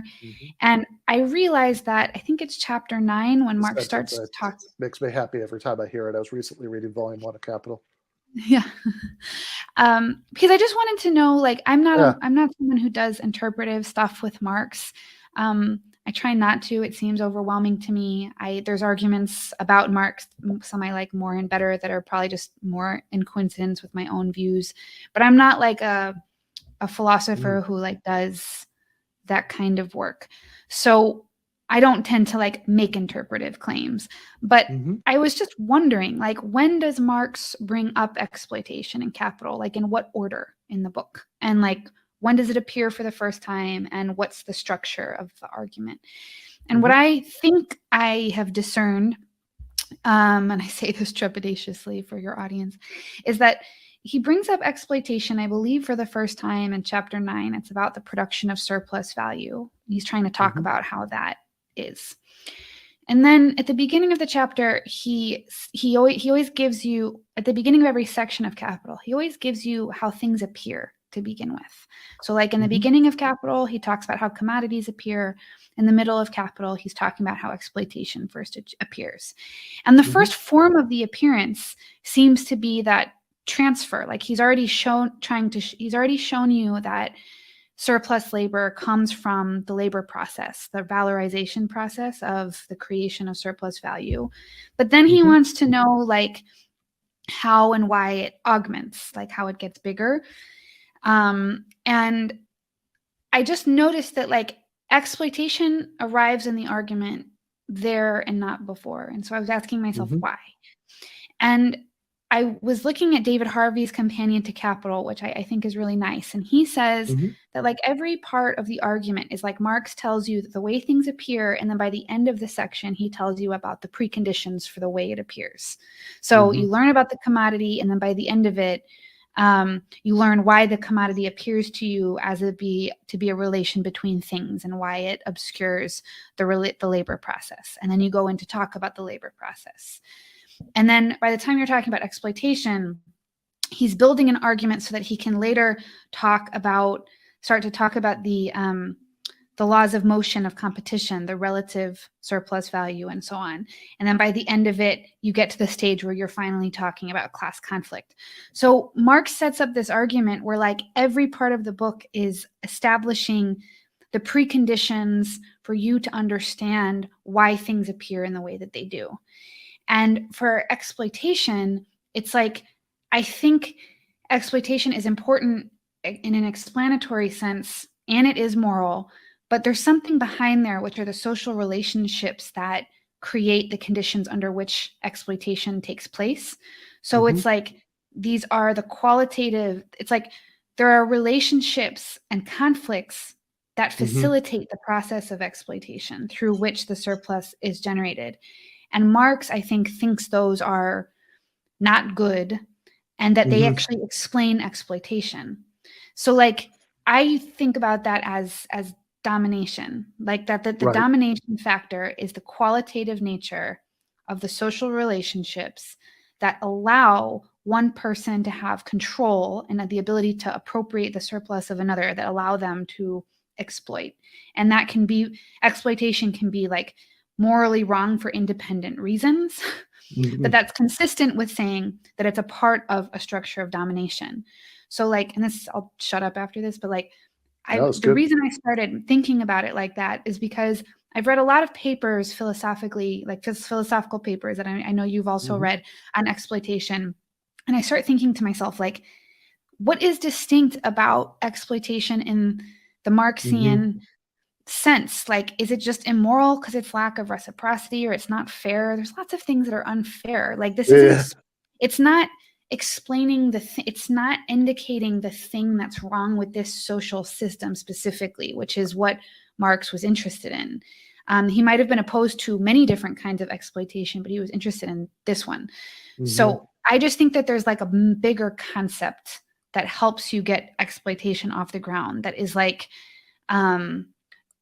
morally important, and it's politically important, and it's a critique that is consistent with even whatever independent critique of exploitation you might have.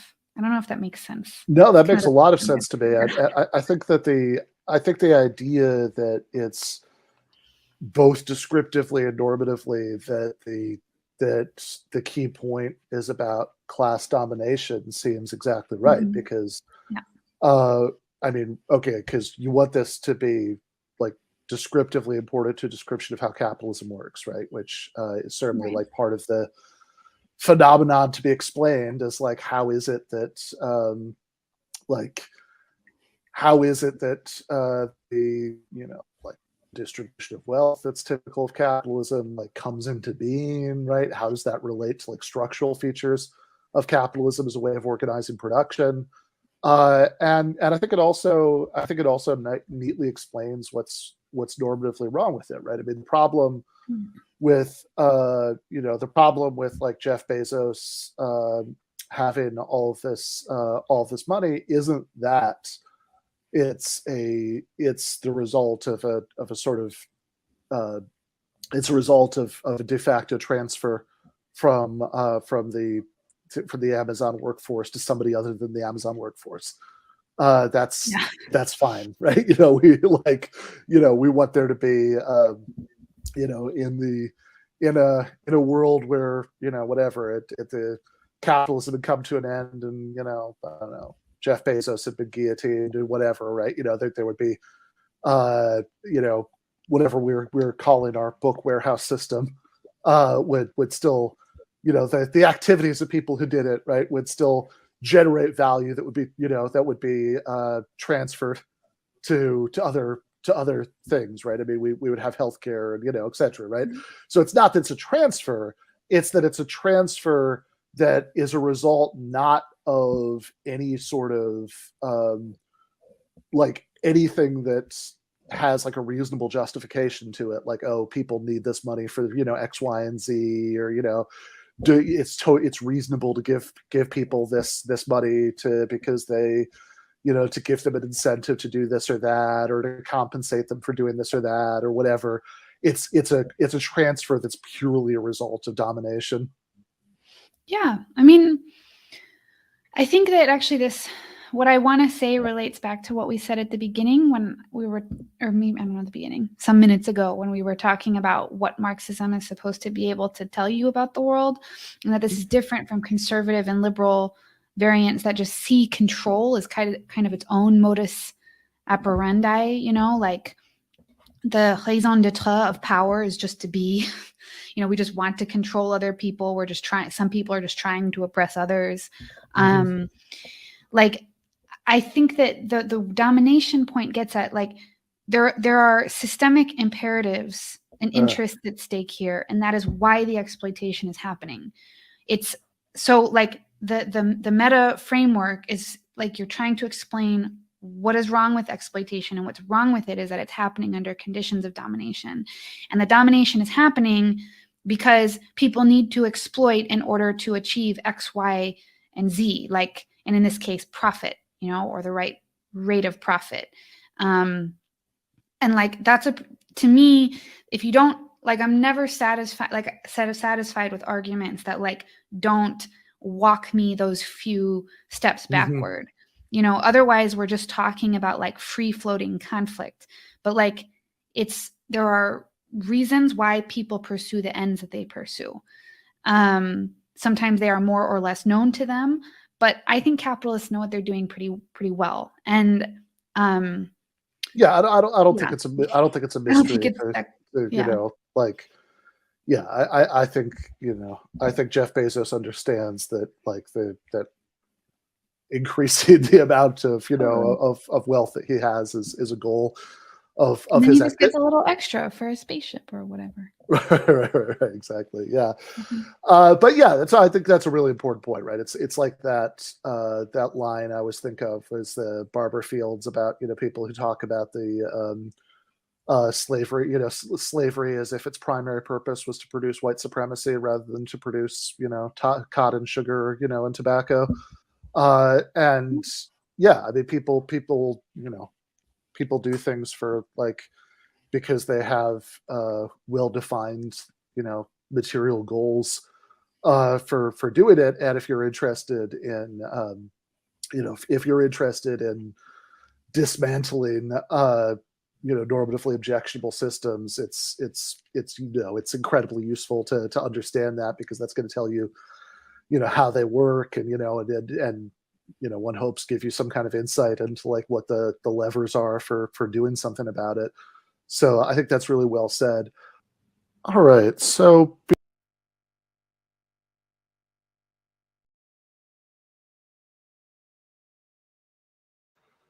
all right, so the real Dr. Burgis has arrived. The other Dr. Burgis has arrived. I've got the diploma to prove it, but yeah. So for the sake of time, the last part of the interview with Lillian after the break, where we had to stop recording, so the majority of, yeah, exactly, the break. That's how you, So we are going to put that on the Patreon within the next day. I think you should have that 2 days at the outside, so people can watch that last part after we came back from the break. But in any case, yes, as a visual gag to get that. You had to see that that chat. So the thematically tied into Jake's labor segment earlier, and everything we were talking about before that, and the discussion I was having with Lillian about exploitation and how the way we think about exploitation shouldn't be like, oh, you're entitled to like every penny of everything you produce, because that would lead to these weird libertarian kinds of conclusions that we would dislike. And it got me thinking a good philosophy segment tonight would be about Robert Nozick, anarchy. Old Bobby. Old Bobby Nozick, as everyone calls him. Is that what everyone calls him? Yeah. Who is the author of a book called Anarchy, State, and Utopia, which you can see on the top there. Peter Singer calling it a major event in contemporary political philosophy. And this has got to be one of the best-selling philosophy books of all time, for better or for worse. I think better in certain respects and worse in others. I assume you've read it multiple times. So I definitely read parts of it multiple times. I don't know that I've gone through the entire thing multiple times, but you know, there is some good stuff in it. Like Nozick is a smart guy, but I mean, you know, he is Smart guy. smart guy. He is no lie. I remember years and years ago teaching at Miami-Dade College, a student. On the last day, I told people they could ask me about any subject they wanted to, and a student asked about Ayn Rand, and I said, and I think I rolled my eyes and sighed, and then said that if This is how you treat your students. that Roll your eyes and sigh at them. that look, whenever you think about the conclusion, you should at least read Robert Nozick for a much better argument for that conclusion. So he has Hi, Ryan. So Nozick, which, and by the way, that cover you Hi, sharp-eyed Sopranos fans might remember, there was an episode where somebody has called in a tip about a mob killing they saw, but they don't realize there was the mob, or else they wouldn't have, you know, they wouldn't have talked. And the guy is, you see him in his living room. He's reading, you know, it's Anarchy, State, and Utopia. But there is good stuff in the book, but he's also argued for this like hardcore libertarian theory of property rights that, you know, I think is wrong, and very importantly wrong. And so thought it'd be useful to do this segment and kind of break down some of the reasons why. So we have a little clip to set it up from a debate that I did last week with Dan Norden, who is who is defending Ayn Rand, and I think that the little exchange with Norden sort of usefully sets up where Nozick's argument kind of comes into all of this.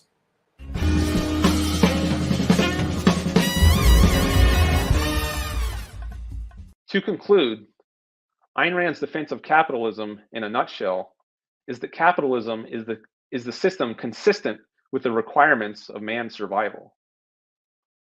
Man survives by reason, but force, to the degree it is used, makes reasoning pointless and impossible. It negates and paralyzes the mind. So if survival is the proper goal, which it is according to Rand, the proper social system is one that abolishes force and leaves man free to think and reap the rewards. Capitalism is that system. It is the system of freedom and of reason. And it is the only moral system, if man's life on earth is the proper standard of morality, which, according to Ayn Rand, it is. Thank you. Thank you so much, Dr. Norton, for your opening statement. And I'm going to go ahead and kick it over to Dr. Burgis for your opening statement. All right. Thank you, Kez. Thank you, Dan. I do want to start out by just dispensing with a very typical but very unhelpful libertarian straw man, which is the idea that debates about capitalism, and socialism, and taxation, and redistribution, and property rights have anything whatsoever to do with attitudes towards coercion. They don't. It's a red herring. All systems of property are coercive by definition. Property just is a claim to a right to exclude other people for the use of some resource. All distributions of property are backed by threats of coercion, unless you redefine the word coercion in a silly way to mean like unjustified coercion, in which case you're just begging the question. So a no trespassing sign is every bit as much a threat of coercion as a overdue notice from the IRS. What we're arguing about when we argue about capitalism, socialism, and equality and property rights is not coercion good or bad. It's certainly not reasoning good or bad. It's which system of property should be coercively enforced. Well, I think Ben wins that just by virtue of being a human being and not a robot. Nope. I had never seen that guy before. I was like, why does he talk like that? No comment. So if you think about that point, that do not know what's going on with the lighting. I think this is a StreamYard issue. But anyway, if you think about that point, also Ben hates everything. Ben is against everything. Oh, I like you. I was like, why are you so grumpy? Why do you hate everything? I don't hate everything. I only hate Ayn Rand. A few other things too, but that's I'm glad Nick doesn't watch this. It's near the top of the. Yeah, it's okay. Nick knows what I think. But in any case, yeah, that the point I'm making there, putting aside my grumpiness or lack thereof, is, and I probably was getting a little grumpy at that point, but the point that I was grumpily making was that that just saying, "Oh, I don't want force, I don't want coercion," doesn't really tell you anything, because anytime you have scarce resources, you have some system where some people get to access them and some people don't. It's coercive. What you're really saying, when you say,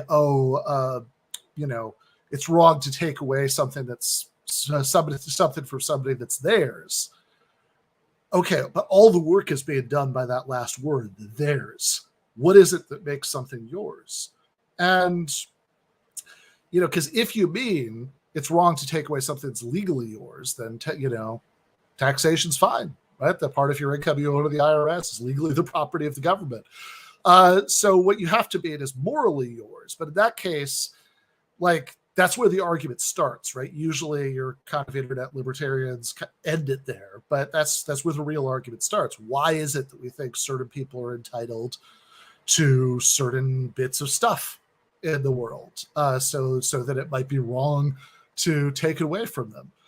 So Robert Nozick, in that book, Anarchy, State, and Utopia, has a fairly specific theory of the three things that can make something yours. So one of those things is you can take something that's not being used. So original acquisition. So let's say there's some land that's just sitting around, as land does, and nobody's farming it, and you go in and start farming it, then that's your land. So you have originally acquired that land. Do I move on? It still says one. Sure, let's do two. And number two is when you make a transfer with somebody. So you sell it, you barter it, you give it away, and then whoever has it, it's now theirs. So if I give Ben, Ben gave me a lovely flower on Valentine's Day. So that means that the flower was then mine, because we had a capitalistic act between consenting adults. If that's not romantic, I don't know what is, baby. Yeah, I mean, Robert Nozick can turn a phrase. That's what he says. Describe voluntary transfers. Selling something, giving something away, leaving something to your descendants. Capitalist. Trading something. Yeah. So if I get it in that way, then it's mine. All right, 3. And then the third is justice or restitution. Yeah. So if I If I dump toxic waste in somebody's backyard, I lose the right to some of what I have so that they can get it in compensation. Yeah. So Nozick is willing to say that if you harm somebody in ways that go against the free market rules, then you can. They're entitled to some of my stuff. Right. That they're exactly in compensation. But what he would be very against is giving something like he even says at one point, right? I mean, and very few libertarians are this consistent, but Nozick actually does say at one point, look, maybe there is a case for like reparations for the descendants of slaves, but not because this group of the population is doing worse than other groups, but just purely as a matter of restitution for for the results of past violations of those principles of capitalistic acts between consenting adults. So I feel like there's a lot going on here that needs that every one of them. Yeah. Fist gesture. Yeah, exactly. So certainly if you're saying that something should be transferred to someone not because they've suffered a particular harm, where harm doesn't just mean something bad happened to them, but something bad happened to them that like violates the rules of the system. If it's not that somebody's suffered a particular harm, it's just that like they have material needs that aren't being met, then Nozick says, no, you can't like legally mandate a transfer to just for that, right? Just because like, somebody needs healthcare, right? It's like, okay, that's nice. We all need things. You can't take away what I am entitled to in order to pay for somebody else's healthcare. And so, I mean, I think there are a few things you could say about this. Most obviously, how much is what Nozick is describing here? Like, if this is supposed to be a theory that justifies property rights in the real world, how much does the history of the real world resemble this? That people just sort of claim have just acts of original acquisition. Yeah, right? Yeah.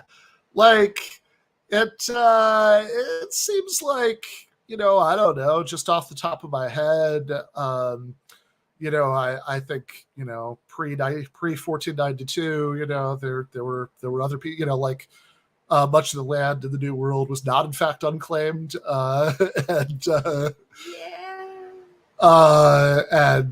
so a lot of current property, can ultimately be traced back to that.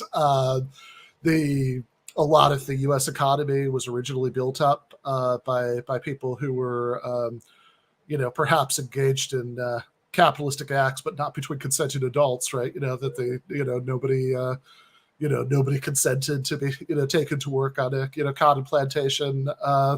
So it seems like, and again, even in like England, you have, original, like kind of at the dawn of capitalism, you have peasants who are driven off their land by enclosures, and so they're desperate enough to work in factories. But like that's like a extremely cozy story about consent compared to what happened in this continent. So that's the first point. That it seems like even if you completely agree with Nozick, it's not clear how relevant his theory is going to be to the real world. Now I want to know where you got that rose. Did you have legitimate claim to that rose? Was our capitalistic act really between consenting adults? Did you get it in an act through consenting adults? Well, I didn't enslave anybody or like kill anybody off with plague infected blankets to take it from them. But my ownership of it, I mean, is every penny that I have. I mean, I don't know. I think Nozick would actually say, I guess actually maybe now I'm okay. I think now all of my money derives from the private sector in one way or another. But before that, right? I mean, like anything that I bought you back when I was working for Georgia State, that's a taxpayer funded institution. I think he'd say that that's not money that I have a legal claim to. So do I have to return your concert tickets? Is that what you're telling me? Well, if Nozick is right, let's see if Nozick is right.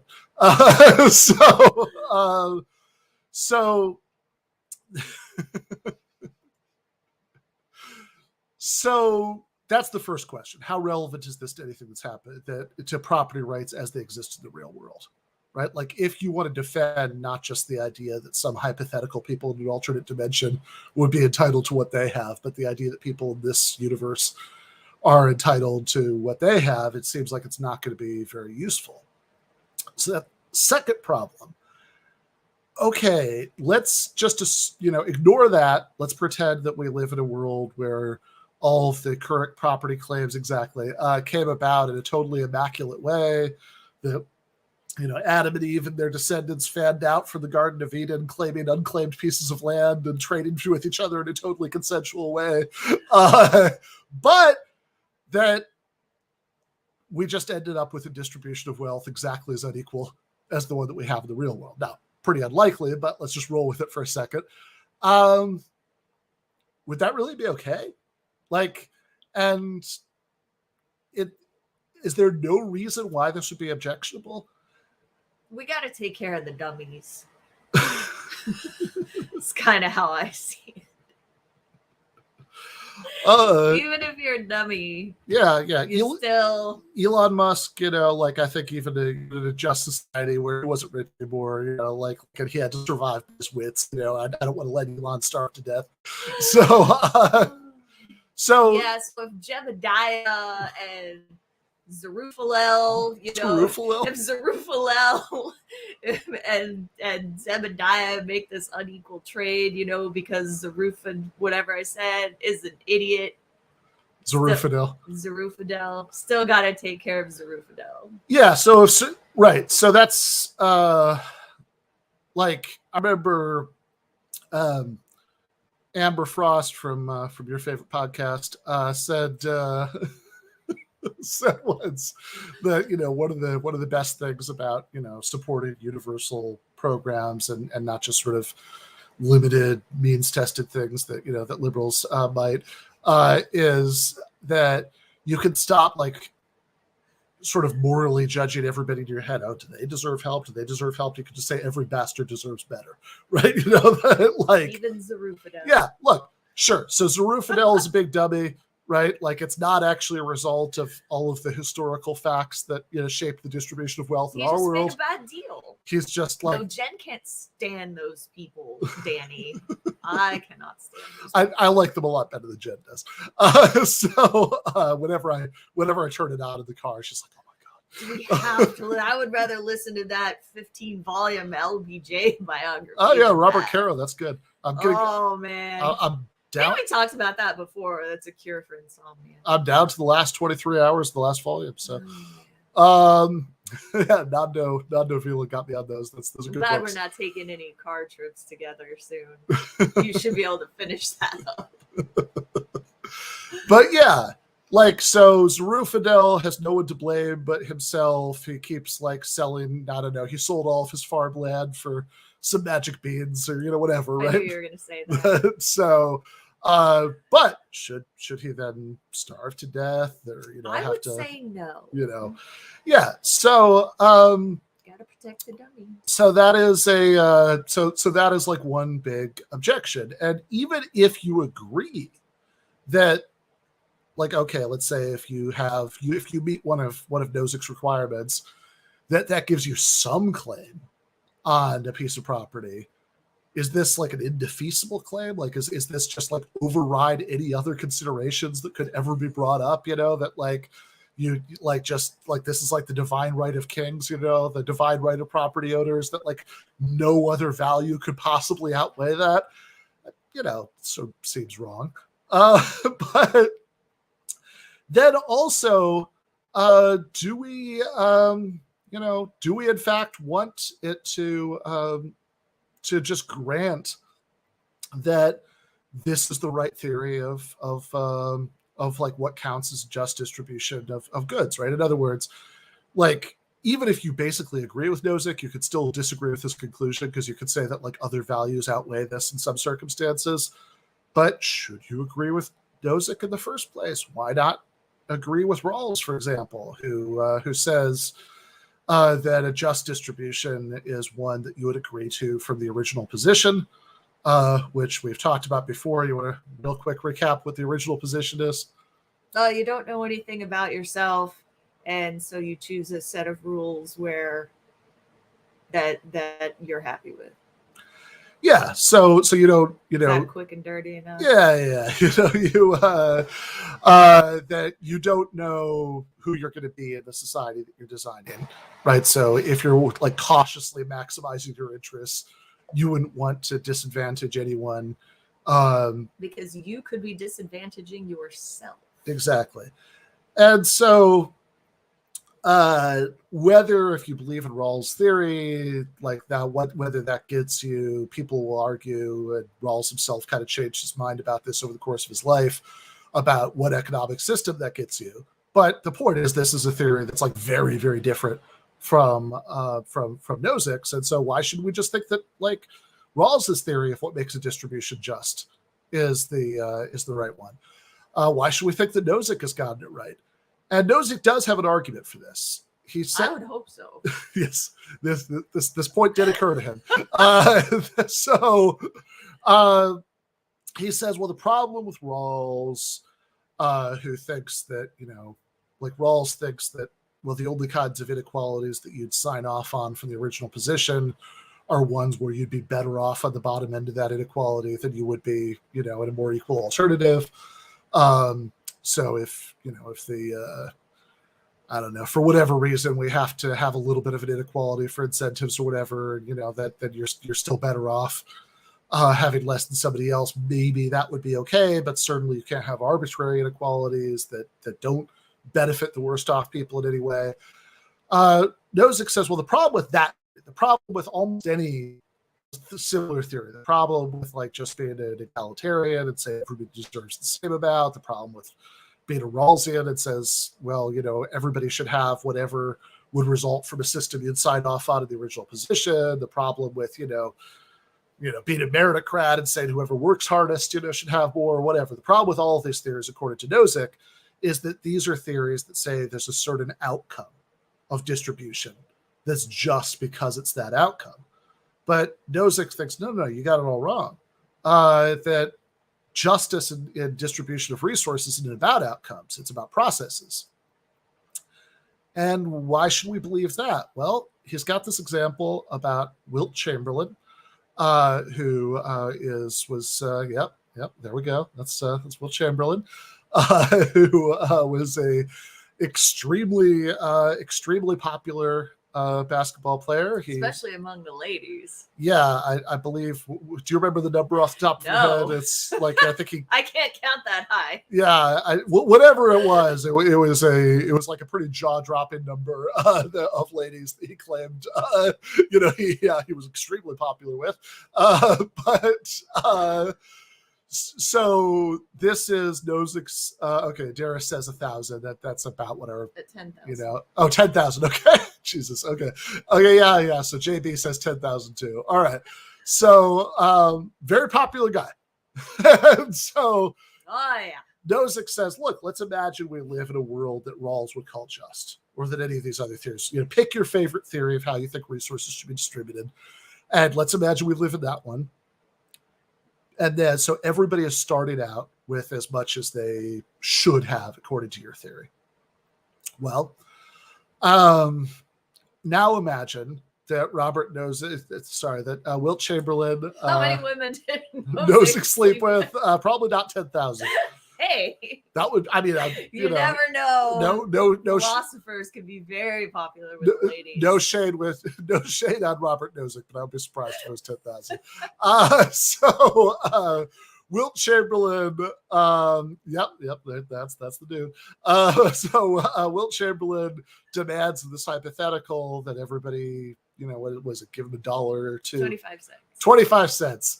Everybody gives them 25 cents to watch him play. When they go to a game, there's a little special Wilt Chamberlain pin, because even though he started out with what, according to your theory, is the share of society's resources he should have, he wants more, and he asks everybody who likes watching him play basketball to spend 25 cents to see him play. And Nozick says, look, who could object to this? It's like, this is 25 cents that all these people should have, according to your theory. And he has like kind of a salty line about this where he's like, look, they could spend it on whatever. They could spend it on Issues of Dissent, which was a popular socialist magazine that I guess if Nozick were writing this now, he'd say Jacobin.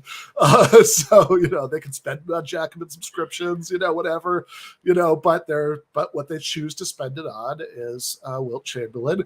And so many people do this that before you know it, Wilt Chamberlain has way more than your theory of distribution says that he should have. Sooner or later, he's like the richest person in the world. So is this unjust? And Nozick says, well, who would it be unjust to? Certainly not to Wilt Chamberlain. He doesn't have a legitimate complaint. Who does have a legitimate complaint? Certainly not the people who voluntarily, gave their quarters to see him play basketball. So, how is this wrong? It's not wrong. See, you fools. Justice is not actually about outcomes. Justice is just about process. And my intuition there is if I want to spend my quarter to Sure. sleep with, to see Wilt Chamberlain, I should be able to. All right, tune in next week for the philosophy segment with new guest yet to be announced. So with one of your 10,000 ladies that you get as a philosopher. So, so in case, sure, right? No, I think it's fair to I think you have to give Nozick this much, right? Like, no reasonable person would say that it's bad that people would spend 25 cents on that, right? It's their quarter. They can spend it how they like. They're not hurting anybody, as far as that goes. Fine, right? But then I think a further question Nozick doesn't really explore is, okay, at best, there are at best, this establishes that justice is partially about process. But does it show that it's entirely about process? Like, let's say that the result of all this is that, they're Wilt Chamberlain and I don't know, some other entertainers that people will pay for, etc., become incredibly rich and they're taking up a huge share of society's resources. And follow-up questions. Would taxing them help pay for things that would benefit, the rest of society? Does the fact that they're so wealthy give them undue political influence? Does it distort their economic relationships with other people? And if so, look, I think under any reasonable conception of socialism, I think, just having a lot of people pay to watch you play basketball is one of the least exploitative possible ways of making tons of money. My question is, what is a Felix? What is a Felix? What is a Felix? Oh, that's one of the hosts. So, Host of what? Chapa. Oh man, dude, I don't want to be any of those people. I can't stand those people. A couple of them have been guests on this show. I know.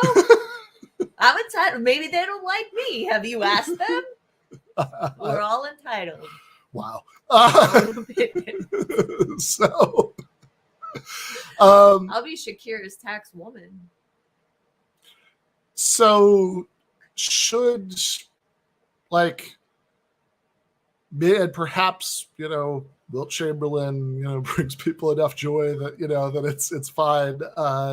It's fine for. He was bringing the joy, all right. I don't know how much joy he was bringing in each case if you run the numbers, but sure. That's. But in case, I think.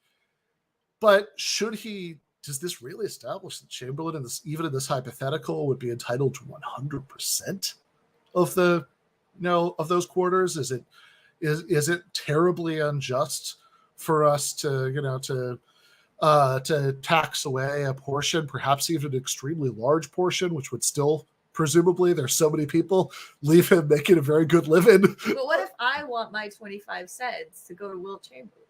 Okay, so I don't want that 25 cents to help the homeless. Okay, I gave it to Wilt Chamberlain And now to give it to Wilt Chamberlain. And now it's been taken away to make sure that everybody has housing. Yeah, I guess I would say that I'm not overly concerned with your feelings in that case. Like, I think Wilt Chamberlain is fine. Like, yeah, without your quarter.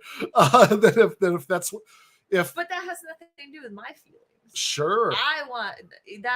I mean, lots of people can want lots of things. I have a as Mick Jagger so wisely teaches us, you can't always get what you want.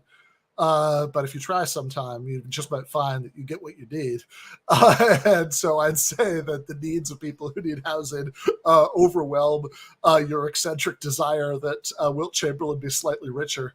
Not that he'd be richer, but that's how I get to choose how I spend my money. To a point. And if that's how I'm choosing to spend it, I mean, it's like the people who give the money to the homeless people and then they're mad when they take it to the liquor store. That they, Jen is not a closeted objectivist. Or just throwing this out or any other kind of objectivist. Yeah.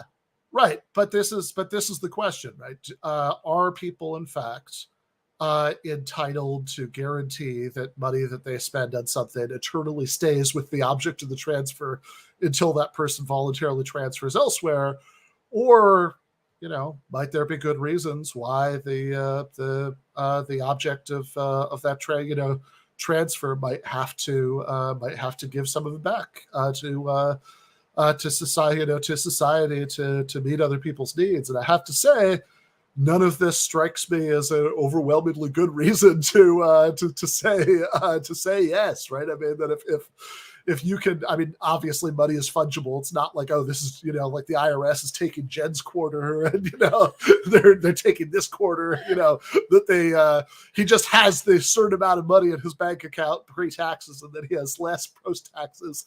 But that seems fine. It's very, again, I think we could kind of turn around Nozick's question on him. Who's being harmed? Well, I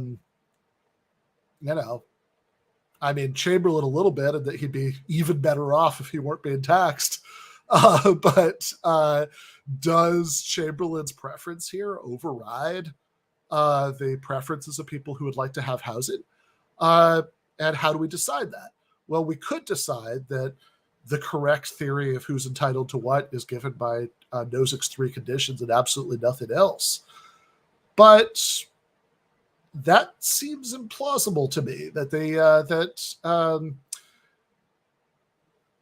I think that you need a much better reason than the Wilt Chamberlain article to say no. Why not say that people should have whatever they would have under a system that we would all sign on to if you didn't know whether you were going to be Wilt Chamberlain or the homeless guy.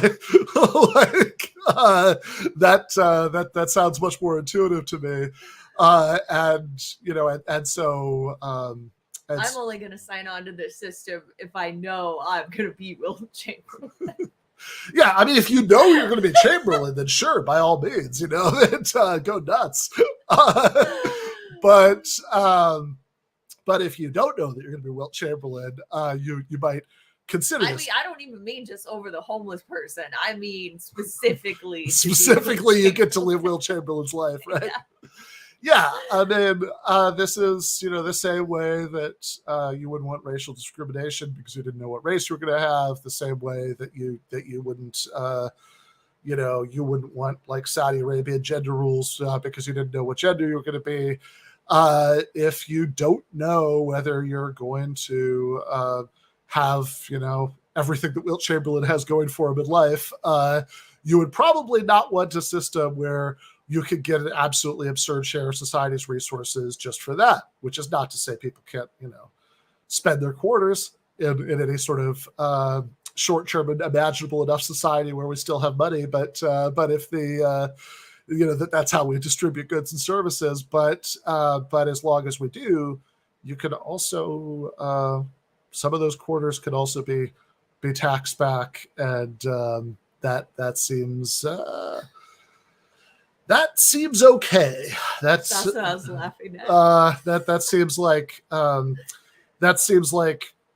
if you don't know whether you're going to be Wilt Chamberlain, or somebody who needs housing who wouldn't have it if Wilt Chamberlain gets to keep all of his millions of dollars, then I think you would risk getting to be a still widely loved person who is lucky enough to get to make a living just playing basketball. And even though you wouldn't have quite as many quarters as you want, because again, you can't always get what you want. All right. We're going to go to the post game with Ryan Lake, where we're going to talk about Mario and Kant and a lot of other things. We're going to watch some more of that Majority Report appearance. Should be a very fun time. Patrons should have that link. If you didn't get the email, just head over to the Patreon and you should see it. If you're not a patron yet, what's wrong with you? You know, that's you should really think about doing that. Come on now. Lucy needs that dog food. That's right. As a friend of mine used to put it, don't be foolish. Get the you should be getting on the Patreon. But you gotta keep Shabazz in the cat food so you can keep hearing him meow. That's right. In any case, so we'll see people in the Patreon in just a minute. If you want to see speaking to the Patreon, we'll also stick the last part of the interview with Lillian up there. Meanwhile, Team Snoopy forever. Left is best.